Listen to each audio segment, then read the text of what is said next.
Muito boa noite, pessoal. Sejam bem-vindos à live de hoje, dia 14 de setembro, uma live para lá de bacana e com fortes emoções, né? Muito obrigado por vocês terem vindo aqui. Deixa eu já compartilhar a minha tela com vocês. A live de hoje é o propósito espiritual do Brasil. Esta live eu me baseei nesse livro de Chico Xavier, Brasil, o Coração do Mundo, Pátria do Evangelho. Provavelmente muitos de vocês leram, né? Foi escrito psicografado em 1938, né? Através do espírito de Humberto Campos, por Chico Xavier. É um livro muito interessante, é um livro, né, que é muito denso nas suas informações, ele passa toda a história, né, de antes até da descoberta do Brasil, pelo Brasil, e a sua associação e como o plano espiritual atuou e atua até hoje. Então é por isso que é a pátria do Evangelho. Então, claro que eu separei algumas passagens aqui, eu não vou fazer um resumão do livro, nada, mas eu coloquei algumas passagens que são muito interessantes e que eu tenho certeza que vocês vão ter esclarecimento de várias dúvidas de vocês, tá bom? Então, vamos lá. Então, para a gente começar, nós precisamos falar do Mestre Jesus, de Sananda, essa consciência que encarnou na Terra como humano, seu nome era Yeshua, e depois passou a se chamar Jesus, né? Foi um avatar Messias que encarnou como humano para deixar os ensinamentos para a nossa evolução espiritual na última era antes da transição planetária, né? Então, ele sabia que essa era a última era, então ele veio nos ajudar para podermos evoluir e aproveitarmos as oportunidades que nós temos agora nessa transição planetária. Então, são 2.160 anos dentro desta era. Obviamente, ele chegou depois, mas a era compreende em 2.160 anos. Após a sua partida, ele continuou, né, supervisionando o progresso dos seus ensinamentos e seus exemplos nos nossos corações. Então, não é que ele veio, deixou o recado dele, deixou os ensinamentos, que é vibrarmos nos 4 sentimentos divinos, amor, compaixão, perdão e respeito, e foi embora, né? Ele continuou assistindo porque é o seu trabalho, né, ajudar a humanidade. Então, nós vamos aqui entrar bastante em história, né, e junto com a história, a parte espiritual. Então, desde as pregações de Pedro, né, lá atrás, do apóstolo, até a morte do rei Luís IX, que marcaria o fim das cruzadas, o lado obscuro da idade medieval confundiram as verdadeiras lições do evangelho, ensanguentando todas as bandeiras do mundo cristão. A Igreja Católica Romana havia se tornado um instrumento de conquista, doutrinação e perseguição. Então nós temos um anjo chamado Eliu, não é o Enlil Anunnaki, tá? Não se confundam, porque talvez as pessoas vão falar assim, o Eliu. Não, é Eliu, com H ainda. É uma entidade mensageira de Jesus dos problemas sociológicos do planeta Terra.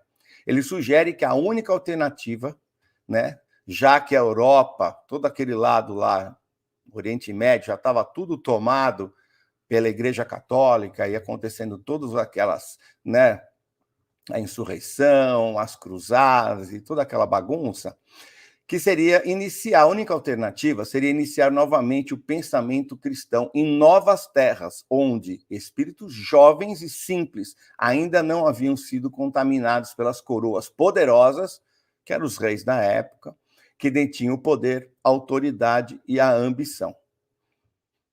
Então a escolha foi um continente repleto de matas virgens e misteriosas, solo dadivoso e fertilíssimo, flora e fauna abundante e habitado por silvícolas, os indígenas, humildes e simples, que aguardavam uma nova era e possuíam um grande potencial de energia e bondade.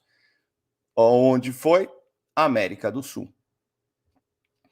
O anjo Ismael seria o encarregado de Jesus para assistir espiritualmente a terra de Santa Cruz. Era assim que era chamada no começo.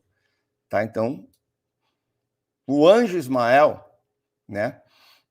O Enlil, ele recebeu a missão de encarnar no então povo mais pobre e trabalhador do Ocidente, que era Portugal.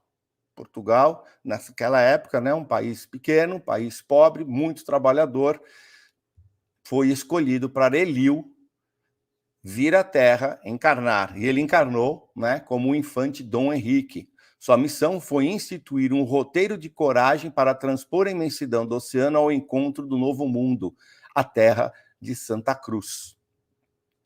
Então, nós tivemos a expedição celta, que é importante colocar aqui, desde a expedição celta para o norte africano, né? Celta fica aqui no norte da África, perto do Estreito de Gibraltar, né? Dom Henrique de Sagres, né? O infante de Sagres, tinha certeza da existência de terras maravilhosas, desconhecidas, vizinhas à África. Ele deixou isso, né, transcrito. E isso foi comprovado posteriormente pelo mapa de André Bianco, vocês podem pesquisar, datado de 1448, quando ele fez o mapa mundi, né, do mundo. Ele mencionava que existia, sim, uma região fronteira à África, separada apenas pelo oceano. Para os navegadores portugueses, a existência da grande ilha austral, aqui, não era um assunto ignorado. Eles sabiam que existiam terras aqui. Então, o Cabral, ao desviar-se da rota, né? Então, eu estou resumindo porque o livro conta toda a trajetória, né? De todos os reis, o que aconteceu. Só que aí eu tenho que falar o livro para vocês, tá? Então, o Cabral, quando ele se desviou da rota para as Índias, porque ele tinha essa missão, né? Que ele se perdeu e achou aqui por acaso, né? Gerou uma angustiosa expectativa e um pavor do desconhecido pelos tripulantes, que se viam perdidos entre o céu e o mar. Houve uma assistência espiritual, dando ânimo e esperança para todos, através de Ismael. Ismael é o anjo encarregado por Jesus para cuidar de todo o plano espiritual e o desenvolvimento espiritual do Brasil. A expedição de Cabral chegou ao Brasil e é recebida pelos indígenas como irmãos muito amados. É isso que está no livro.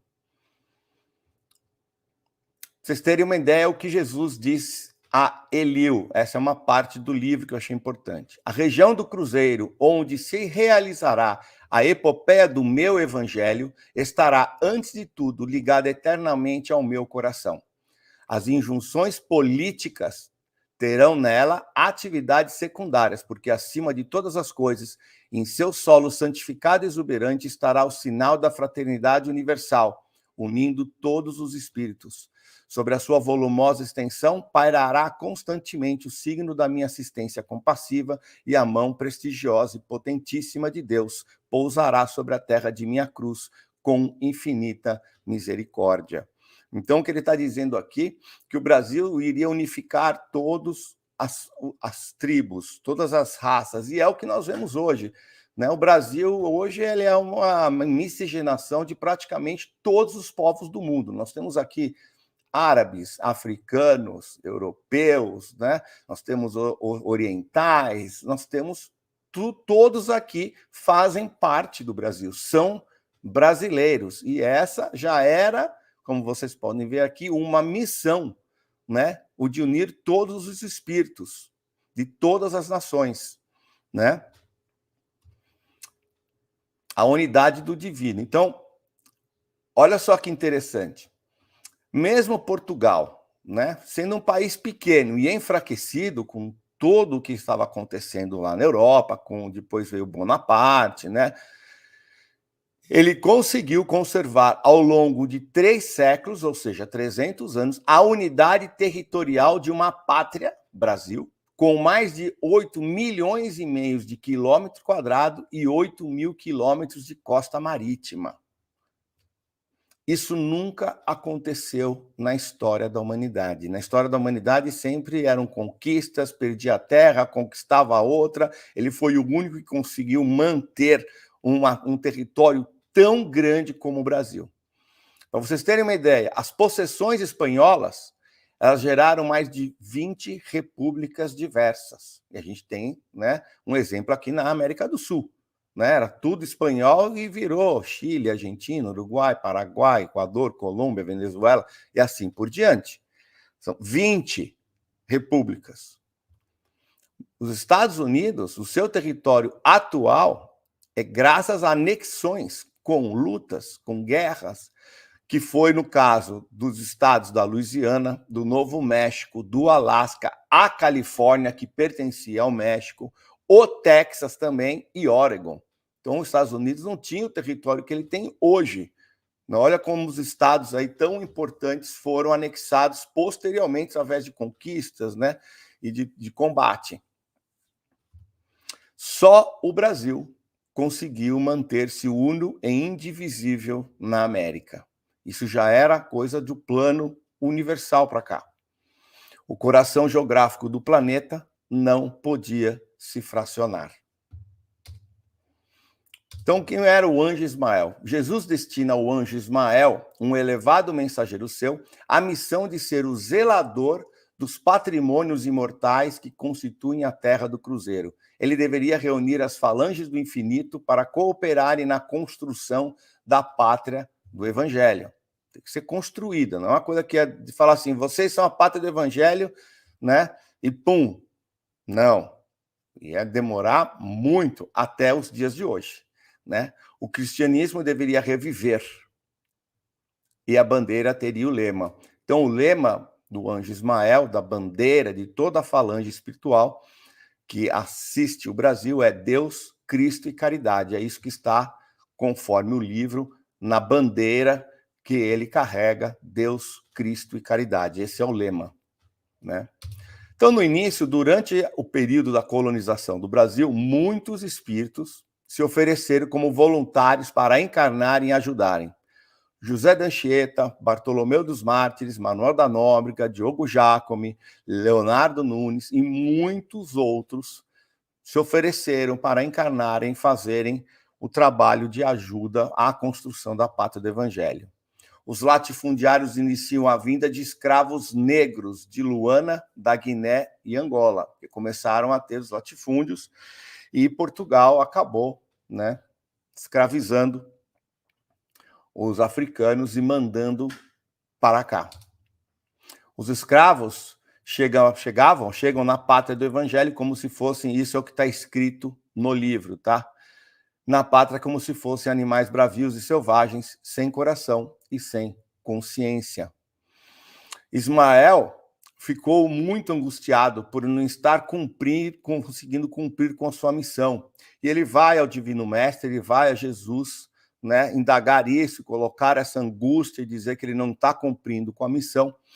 E Jesus responde o seguinte: eu vou ler esse trecho, porque eu acho ele super importante, importante até os dias de hoje, para vocês poderem entender o que Jesus falou para ele e que é o que nós passamos hoje, tá bom? Ismael, assenta teu mundo íntimo no cumprimento dos sagrados deveres que te foram confiados.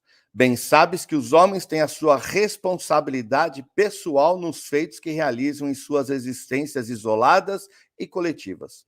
Mas, se não podemos tolher-lhes aí a liberdade, também não podemos esquecer que existe o Instituto Imortal da Justiça Divina, onde cada qual receberá de conformidade com os seus atos. Havia eu determinado que a terra do cruzeiro, aqui no Brasil, né, se povoasse de raças humildes do planeta, buscando-se a colaboração dos povos sofredores das regiões africanas. Todavia, para que essa cooperação fosse efetivada sem o atrito das armas, aproximei Portugal daquelas raças sofredoras, sem violências de qualquer natureza. A colaboração africana deveria, pois, verificar-se sem abalos perniciosos, no capítulo das minhas amorosas determinações. O homem branco da Europa, entretanto, está prejudicado por uma educação espiritual condenável e deficiente. Despejando entregar-se ao prazer fictício dos sentidos, procura eximir-se aos trabalhos pesados da agricultura, alegando o pretexto dos climas considerados impiedosos. Por isso que eles traziam, né, os africanos, porque eles não queriam trabalhar por causa do clima. Eles terão a liberdade de humilhar os seus irmãos, em face da grande lei do arbítrio independente, livre-arbítrio. Embora limitado, instituído por Deus para reger a vida de todas as criaturas, dentro dos sagrados imperativos da responsabilidade individual. Mas os que praticarem o nefando comércio sofrerão igualmente o mesmo martírio nos dias do futuro, quando forem também vendidos e flagelados em identidade de circunstâncias. Na sua sede nociva de gozo, os homens brancos ainda não perceberam que a evolução se processa pela prática do bem e que todo o determinismo de nosso Pai deve assinalar-se pelo amai o próximo como a vós mesmos. Ignoram voluntariamente que o mal gera outros males com largo cortejo de sofrimentos. Contudo, através destas linhas tortuosas, impostas pela vontade livre das criaturas humanas, operarei com a minha misericórdia, colocarei a minha luz sobre casas sombras, amenizando tão dolorosas crueldades. Prossegue com as tuas renúncias em favor do Evangelho e confia na vitória da providência divina. Então, essa passagem nos mostra que é exatamente aquele ditado: aqui se faz, aqui se paga. Então, essas almas, inclusive as de hoje, né, que atuam pela ganância, pelo ódio e pela escravização, terão que retornar e sofrerão as consequências e passarão pelo mesmo processo. É sempre assim que acontece esse sistema kármico, né? Então, o que faz aqui volta como o outro, para poder sentir na pele, né, o que ele fez e assim ter a oportunidade, diante do nosso divino Criador, de redimir-se, né, por sua livre e espontânea vontade, ter um aprendizado e evoluir. Então, essa passagem é muito legal. Então, a terra de Santa Cruz progredia com o feudalismo das capitanias, as cidades e vilas se desenvolvendo no litoral do Brasil, principalmente, foram as principais, Salvador, na Bahia, e São Vicente, São Paulo. Contudo, Portugal ainda não se decidira a destacar os seus elementos mais valiosos para os trabalhos da colônia, preferindo enviar para cá, para o Brasil, apenas criminosos e homens sem escrúpulos. O atrito das raças gerava disputas, dor e lamentáveis acontecimentos. Então, tem todo um processo que o livro ali conta, de tudo o que estava acontecendo na época. Então, Ismael novamente exclama suas preocupações com Jesus, vendo todos os infortúnios das raças flageladas e sofredoras. E aí Jesus responde para ele: Ismael, nas tuas obrigações e trabalhos, considere que a dor é a eterna lapidária de todos os espíritos e que o nosso Pai não concede aos filhos fardo superior às suas forças nas lutas evolutivas. Abriga aí, na sagrada extensão dos territórios do país do Evangelho, todos os infortunados e todos os infelizes. No meu coração ecoam as súplicas dolorosas de todos os seres sofredores, que se agrupam nas regiões inferiores dos espaços próximos da Terra. Leva essas coletividades espirituais, sinceramente arrependidas do seu passado obscuro e deleitoso, a tua bandeira da paz e de esperança. O que ele quis dizer aqui é que existe o livre-arbítrio do homem. E a hierarquia espiritual, ela não pode intervir direto, não pode vir aqui e falar assim, olha, todo mundo do bem, né? Não pode fazer isso. São os humanos, nós somos responsáveis, eles podem nos auxiliar. E o Brasil foi um lugar escolhido para que essas pessoas, tanto é que nós tivemos muitos imigrantes que fugiram dos conflitos na Europa, que fugiram de perseguição, que até hoje vêm para o Brasil, principalmente ali da Venezuela, e são recebidos aqui calorosamente, cuidadosamente, porque o Brasil aprendeu, tem essa parte espiritual elevada exatamente para assistir e ajudar essas pessoas. Essa é a missão daqui, tá? Então, aqui é o lugar escolhido. Então, nós precisamos ter esse entendimento porque o livre-arbítrio é nosso, tanto para o bem quanto para o mal. E a hierarquia não pode vir e tirar todo o mal e deixar só o bem, porque cada um tem o seu livre-arbítrio. Eles são nossos auxiliares. O Brasil sofria vários vexames no que se referia ao problema da sua liberdade. O Brasil queria se libertar de qualquer forma de Portugal, porque ele estava sendo sempre explorado, muito explorado, né? O Portugal viu o Brasil como uma colônia de quinta categoria apenas para a sua exploração. A capitania de Minas Gerais se tornou o maior centro de riquezas da colônia, com suas minas inesgotáveis de ouro e diamantes. E os paulistas ajudaram muito Minas Gerais nesse sentido. Minas Gerais passou, então, a ser a vítima do despotismo e da tirania, porque como ela gerava muita riqueza, o que aconteceu? Os padres queriam todo o ouro para a edificação de suas suntuosas igrejas. Os magistrados queriam enriquecer antes de voltarem para Portugal. E o fisco, né, executava as determinações da nobreza portuguesa para o seu enriquecimento. Então, eles queriam pegar todo o dinheiro aqui, né, e levar para lá, para Portugal, para a nobreza.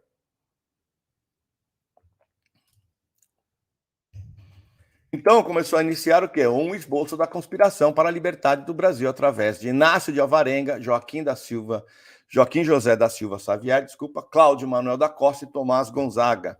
Governador de Minas Gerais, quando soube disso, na época era o Visconde de Barbacena, sufocou a rebelião nas suas origens, né? Ele avisou o vice-rei, que na época aqui no Brasil era Luiz de Vasconcelos, que determinou a prisão de todos os 11 elementos envolvidos. Não só isso aqui, como eles eram 11. Foi reportado a Portugal, né? Então Dona Maria I, que era a rainha de Portugal na época, né, decretou que uma prisão perpétua na África para todos eles, exceto para Tiradentes, que deveria ser enforcado e esquartejado como exemplo para aqueles que atentassem novamente contra a coroa portuguesa. E aí, na passagem do livro, tem uma fala de que Ismael, recebe a alma edificada do mártir Tiradentes. E ele diz o seguinte: irmão querido, exclama Ismael, resgatas hoje os delitos cruéis que cometestes quando te ocupavas do nefando mister de inquisitor nos tempos passados. Ou ele diz que, em vidas passadas, né, Tiradentes era um inquisitor que fazia as perseguições e as crueldades na Europa. Redimiste o pretérito obscuro e criminoso com as lágrimas do teu sacrifício em favor da pátria do Evangelho de Jesus. Passarás a ser o símbolo para a posteridade com o teu heroísmo resignado. Então, o que ele disse foi um resgate que Tiradentes veio e, dessa forma, ele, né, contrapôs tudo aquilo que ele fez na vida passada como inquisitor. Muito de história ainda, né, aconteceu nesse ínterim, até que, em 1808, família real portuguesa, fugindo de Napoleão Bonaparte, veio para o Brasil, trazendo os políticos, livros, ouro, teatro, arte, incentivo no sentido geral para a sociedade. Até a chegada da família real no Brasil, os brasileiros eram iletrados, ou seja, o povo não lia, mesmo as classes mais altas, como os fazendeiros, porque não tinham livros, não tinha biblioteca, era proibido. Não é que eles não mandavam, era proibido. Os livros eram proibidos de serem enviados para cá, pois éramos apenas uma colônia de Portugal. Depois da queda de Napoleão, a família real deveria ter voltado para Portugal, mas Dom João VI gostou tanto do Brasil que decidiu ficar por aqui. Transformou o Brasil em Reino Unido de Portugal, Brasil e Algarves. Por que eu estou falando isso, né? Vamos ver daqui a pouco. Dom João VI ele realizou diversas, né, inúmeras benfeitorias no Brasil, Escola de Medicina, o Teatro Real de São João, a criação do Banco do Brasil, foi ele que criou. Né? Aí, com a morte da Dona Maria I, Portugal exigiu que ele voltasse, e ele se negou. Depois de muitas controvérsias, Dom João VI decide, então, enviar Dom Pedro para Portugal. Como ele não queria voltar, ele queria enviar o filho para Portugal. Nesse momento, a falange de Ismael se desdobraram suas atividades conciliadoras para reverter essa decisão. Então, o que diz no livro é que toda essa falange da hierarquia, comandadas por Israel, interviu em toda essa decisão de Dom João para que ele não enviasse Dom Pedro. Por quê? Porque Dom Pedro I seria importantíssimo para a independência do Brasil. Dom João VI, então, decide que ele retornaria para Portugal e ele deixa o seu filho Dom Pedro, com apenas 9 anos, como príncipe regente. Vamos parar um pouquinho aqui. Então, Dom Pedro I, ele não havia sido preparado para ser o imperador ou o regente do Brasil, e sim seu irmão mais velho. Porém, seu irmão mais velho faleceu, e aí acabou sobrando para ele com apenas 9 anos de idade. Então o povo começou a criticar Dom Pedro I porque, por ele não saber governar, ele era mulherengo, né, com o tempo, ignorante, e começou a responsabilizar ele, o povo começou a responsabilizar ele por tudo que acontecia. Então, mas o Dom Pedro, ele tinha um bom coração, então ele começou a fazer o que ele podia. Então ele tinha, por exemplo, isso aqui é uma citação, né, não está no livro, isso aqui é de outros estudos meus, inclusive da live de 7 de setembro que eu fiz do ano passado, que é a história real da independência, né, do Brasil. Ele tinha 2.000 cabeças de gado, diminuiu para sempre economizar. Até as roupas, né, que eles tinham 300 vestimentas, ele diminuiu para 20.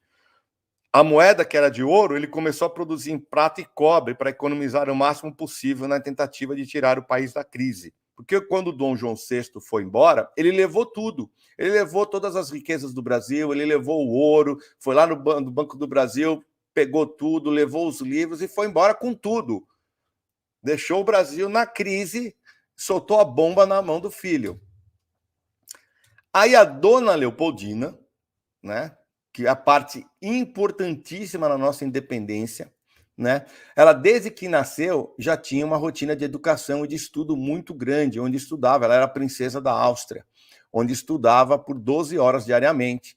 Ela falava 6 idiomas, sabia sobre pintura, teatro, música, poesia, governabilidade, economia e também era mineralogista, ou seja, uma especialista em minérios e pedras preciosas. Era fera, dona Leopoldina. Aí, essa passagem está no livro. De alma sensível e delicada, Dona Leopoldina foi trazida para o Brasil de acordo com as determinações do plano espiritual para colaborar com a realização dos elevados projetos de Ismael e de seus mensageiros. Dona Leopoldina, assistam a minha live do ano passado, Brasil, né? Do 7 de setembro do ano passado, que eu explico exatamente toda a história, e aí vocês vão ver o quão importante foi a Dona Leopoldina. Né? Sem a Dona Leopoldina, o Brasil não tinha declarado independência, para vocês terem uma ideia. Então, todo o trabalho de Ismael e seus mensageiros ficou voltado para derrubar as últimas muralhas que se opunham à liberdade da pátria do Evangelho. Precisaram articular todos os movimentos dentro da ordem construtiva para não perderem o caminho do seu trabalho, porque Portugal não queria, e nem o mundo queria que o Brasil se libertasse. O problema da liberdade é sempre uma questão delicada para todos os seres, porque todos os direitos adquiridos se fazem acompanhar de uma série de obrigações e responsabilidades. E é exatamente isso que nós temos hoje, porque hoje nós estamos lutando pela nossa liberdade e ascensão espiritual. E com esses benefícios, né, também vem o quê? As obrigações e as responsabilidades, né? Principalmente que somos a pátria do Evangelho. Vamos ver mais para frente aqui. Então, ao saber da intenção de Dom Pedro I declarar a independência do Brasil, Portugal enviou uma tropa de 1.200 homens para o Rio de Janeiro na intenção de repatriar o príncipe Dom Pedro. Mandaram vir para cá 1.200 homens para pegar o Dom Pedro, colocar no navio e ir embora para Portugal para não declarar a independência do Brasil. No dia 9 de janeiro de 1822, Dom Pedro sente toda a assistência espiritual dos companheiros de Ismael, é o que está no livro, e declara que ia ficar. É o dia do fico. As tropas portuguesas ocupavam o morro do castelo e todos temiam por muito derramamento de sangue.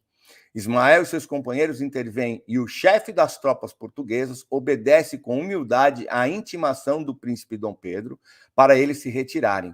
No dia 13 de janeiro, as tropas regressam para Portugal sem terem disparado nenhum tiro sequer. Então, assim, quando fala assim, os milagres acontecem, né, umas coisas que não tem explicativa, no livro explica que foi uma intervenção espiritual de Ismael e seus companheiros para que, né, sempre a espiritualidade sempre opera, sempre tenta minimizar ao máximo os problemas. Claro que não pode evitar sempre, mas o máximo possível. Aí nós tem toda uma história, né? Mas aí entra Dom Pedro II, que foi importantíssimo também.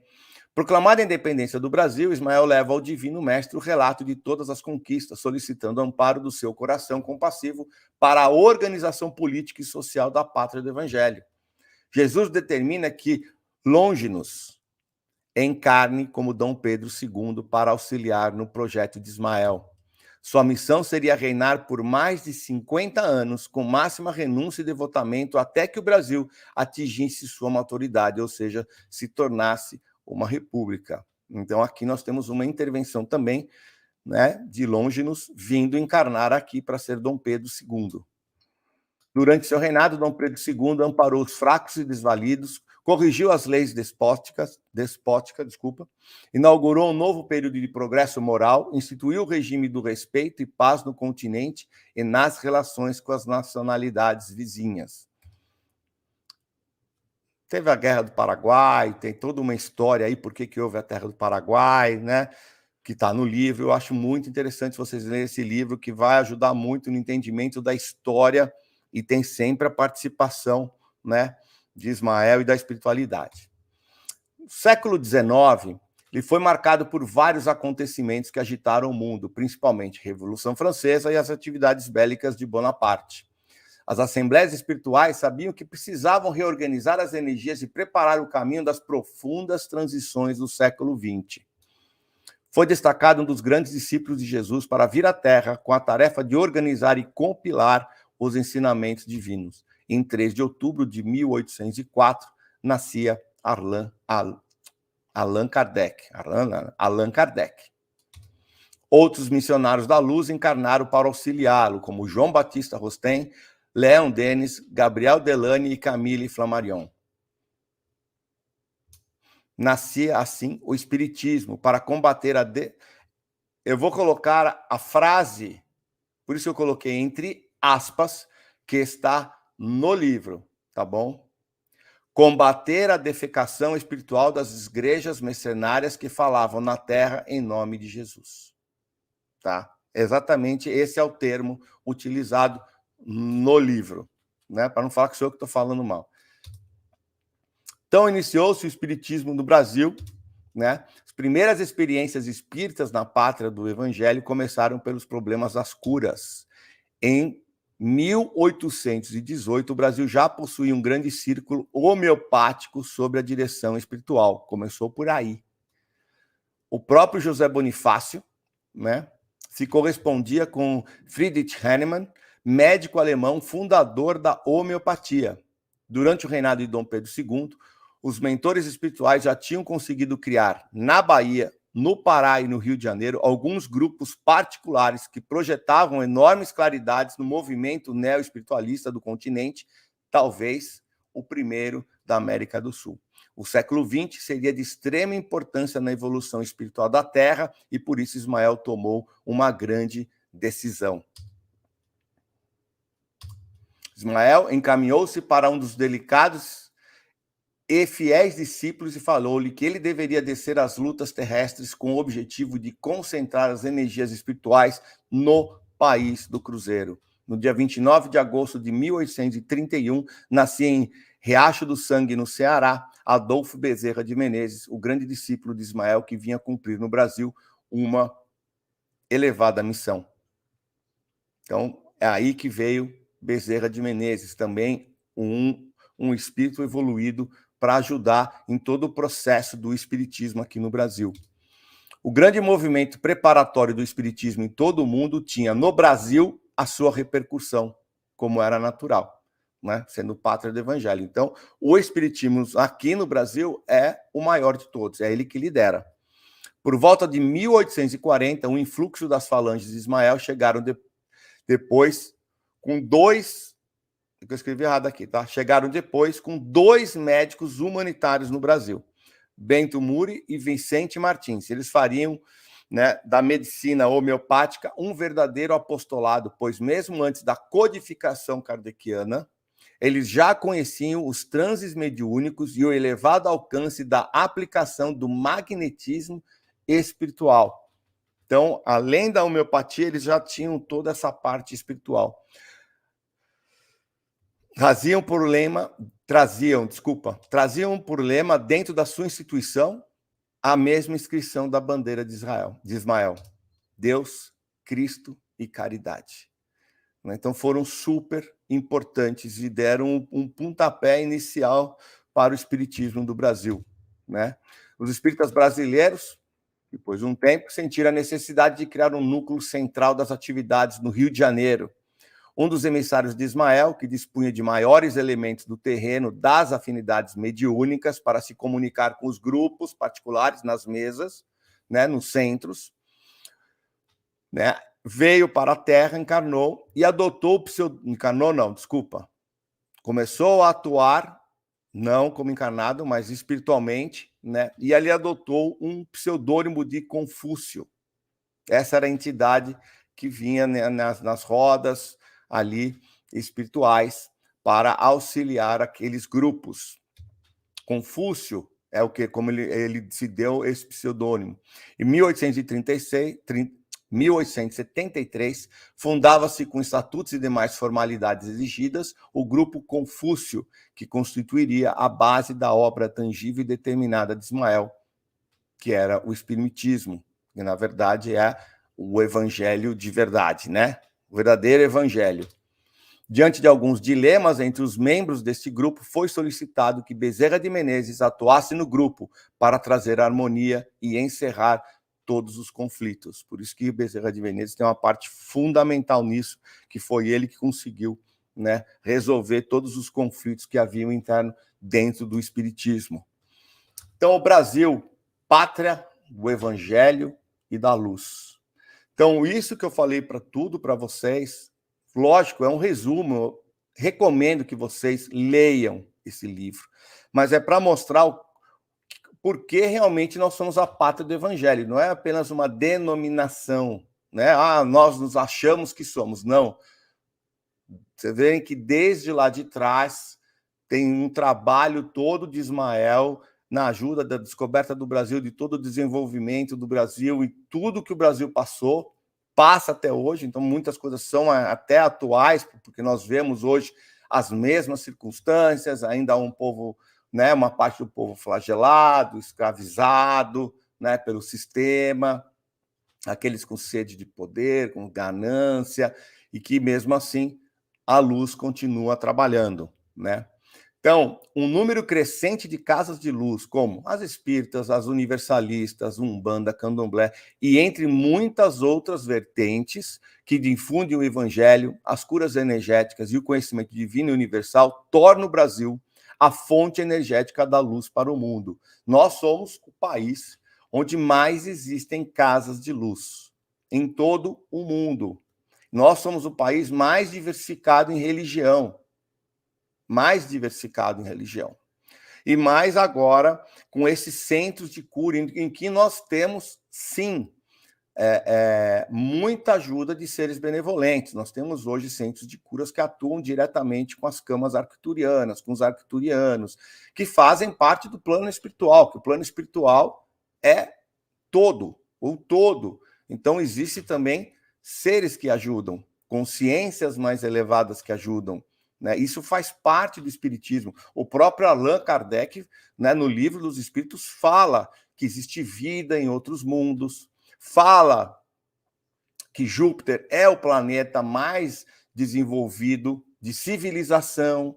Então, o próprio Allan Kardec, lá atrás, já falava sobre vida extraterrestre, só falava dos outros mundos, né? Então, os espíritas que realmente se dizem espíritas, se lerem, eles vão entender que sim. Então, muitos centros espirituais, universalistas e todos os outros recebem também a ajuda desses seres. São através das casas de luz que esses seres conseguem também auxiliar o Brasil no seu desenvolvimento, a ajudar, né? Muitas casas hoje fazem os passes, fazem a apometria, fazem todo o trabalho de limpeza, de energização, de alinhamento e correção dos chakras, através de diversas formas, as terapias holísticas, tudo isso existe uma falange por trás de seres benevolentes da hierarquia espiritual para auxiliar, principalmente no Brasil.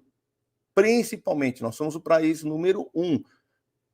Temos todos esses benefícios? Temos esses benefícios, mas também temos o quê?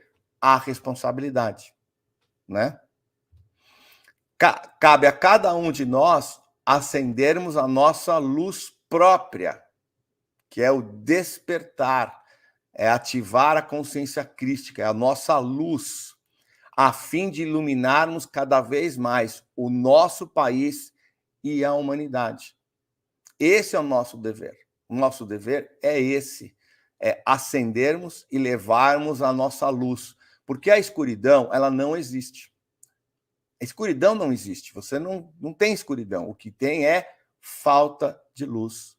Então, se nós entrarmos num quarto totalmente escuro, basta uma vela, para que aquele ambiente já seja iluminado.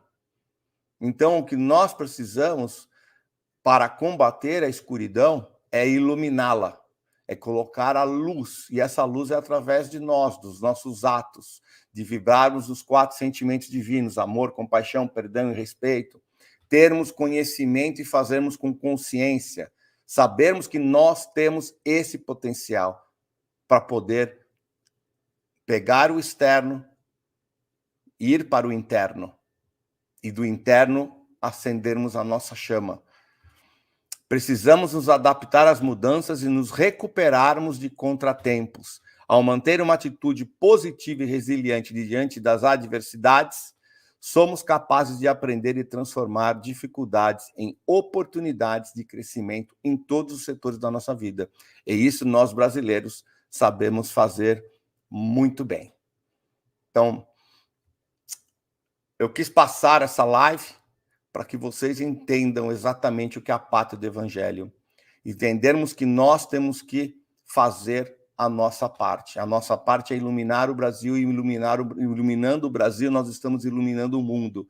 Num período final de transição planetária, onde nós estamos tendo tantas turbulências, né? Tantas coisas acontecendo, que é o apocalipse, né? Que são as revelações, não é o fim, e sim o começo, e para ter um começo precisa ter o fim, né? Vocês entendem? O que a grande arma, a grande ferramenta que nós temos é a luz, é o amor, a compaixão, o perdão e o respeito. E esse é o entendimento. Então, quando entendemos que existe sim todo esse trabalho da hierarquia espiritual e que nós fazemos parte deste trabalho, né? No Brasil, que está sendo feito desde antes de nós existirmos, exatamente porque nós seríamos os responsáveis, agora nós temos que assumir a nossa parte e fazer, né, o que tem que ser feito, cada um por si, autoconhecimento, acender a sua chama e compartilhar a sua luz, a sua energia positiva 24 horas por dia. Se cada um fizer a sua parte, nós seremos milhões de luzes iluminando o mundo inteiro. Tá bom, pessoal? Então, olha, recomendo vocês lerem, né? Dediquem-se. Eu já tinha lido esse livro há uns 10 anos atrás, aí eu decidi fazer essa live, reli ele nesse feriado, em 2 dias. Então, assim, é um livro que você sentar para ler, você lê, é muito, muito legal. E tem muita coisa da história do Brasil aí que até, né, não é nos passado direito nas escolas e tudo, então acho que é importante. A gente é bom, é o que eu falei, né? Que nem eu fiz a live do Juscelino Kubitschek, que foi um sucesso, né? Eu queria agradecer vocês. Foi tanto compartilhamento que chegou na Maristela Kubitschek, filha do Juscelino Kubitschek.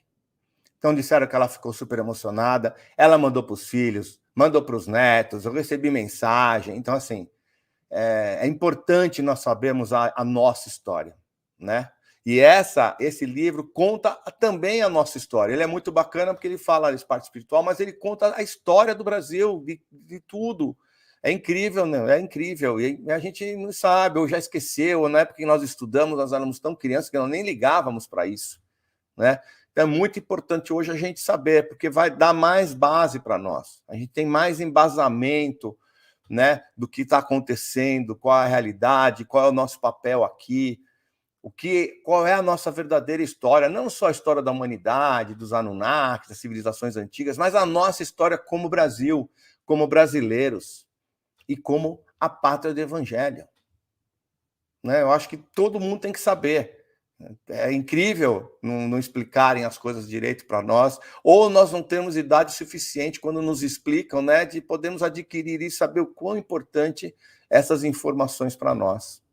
Tá bom, pessoal? Então, muito obrigado. Obrigado de coração. Espero que vocês tenham gostado e entendido todas essas passagens que eu falei, um pouco da nossa história, a ligação com a espiritualidade, para saber que realmente nós estamos fazendo aqui e que é importante a nossa ascensão e a nossa espiritualidade. Tá bom? Não é por acaso que nós somos a pátria do evangelho, como eu expliquei na live. Espero que tenha explicado para muitas pessoas que tinham ouvido falar, ouvem falar, mas não entendem direito. Eu acho que agora vocês estão entendendo. Tá bom, pessoal? Então, boa noite, fiquem com Deus e nos vemos semana que vem.